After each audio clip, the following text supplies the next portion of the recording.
person there. Behave like what we have said here and there. Don't follow people's mindset. Get out of it. From where you sit, do you think Wanjiku are ready to say no, to call them out whenever these messages are being spewed? Wanjiku needs education. He needs education from me and you. The biggest threat of Wanjiku is the elites, the political elites, the academic elites. Those are the people. Because Wanjiku trusts them, he took them to school, he thinks they are genuine, and yet they are not genuine. So they come and tell Wanjiku what's not there. They come and tell Wanjiku how the schools are working. And Wanjiku has no way of making sure that they are not working until she goes to hospital. Then she realizes there are no medicine in the hospital.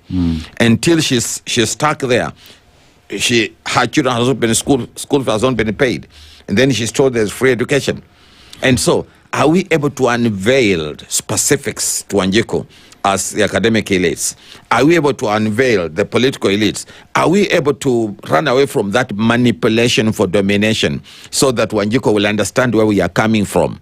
And then we that speak from the pulpit, do we speak the truth and the truth alone? Do you? Do you? Yes, we do. Because we follow the first book, the scripture, the other book, the Constitution. But the Constitution is you to follow it. I'm also part of the Constitution, right? But it's you to unveil it to Wananchi.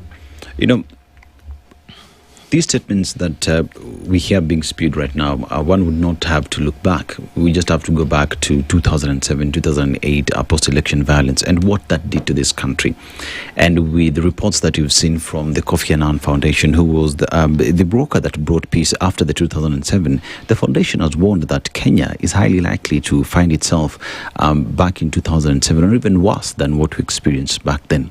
Yet you look at what is being said, especially by the political class, and it's cause for alarm.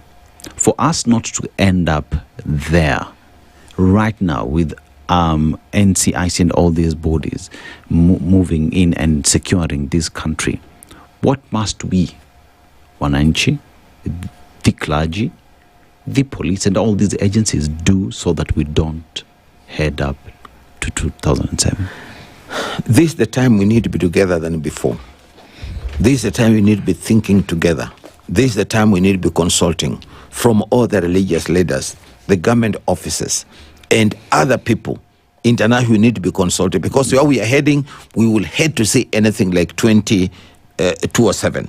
Not only that, we also need to come back to our senses and ask ourselves, are we only going to complain when we are nearing general election, or when commissions are set, we look in those commissions and established and be able to accomplish what they told us?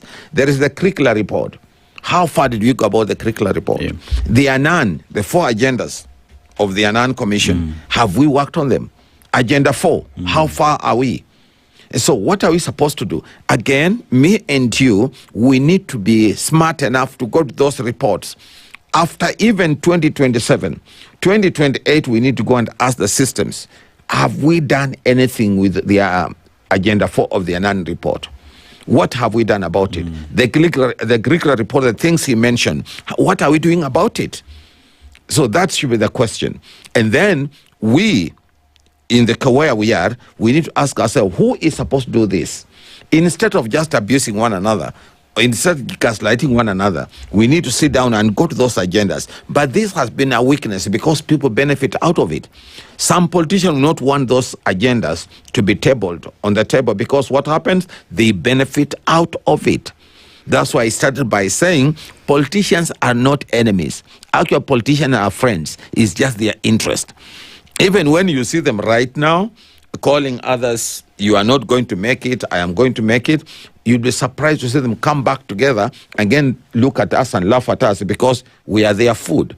They are just playing around with us. When you see them abuse one another, they are not serious. They are just trying to make food on the table. We are their food. So Kenyans are supposed to be better than that and jump out from this, where our slumber, and say no.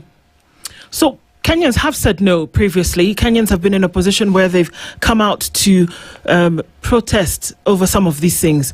The Agenda 4 that you talk about, the entrenchment of certain reports to ensure that those are actually alive in society. And what they've been met by unfortunately, is disappearances, arrests, disallowance to then be in a position of protest. Because you have to admit, Doc, that some of these things, it's not a happy conversation that you're going to have and say, oh, please then allow me to live within the... some of them are going to be difficult. But the Constitution also then allows you to protest some of these things to make that you actually do your job. But if you're met by violence, if you're met by disappearances, if you're met by torture, and if you're met by death, the likelihood of someone coming back is you either come back with greater force or you don't come back. How do you mitigate against those things which people in Kenya are feeling today? Like, I know, for example, that a leader should not do 1, 2, 3. I know that constitutionally some of these things should be entrenched. But if they are not, you can protest against such things. But if people are saying, well, we can't protest because we don't want to be unalived, what do you do? We need to find a way to deal with the impunity. We need to find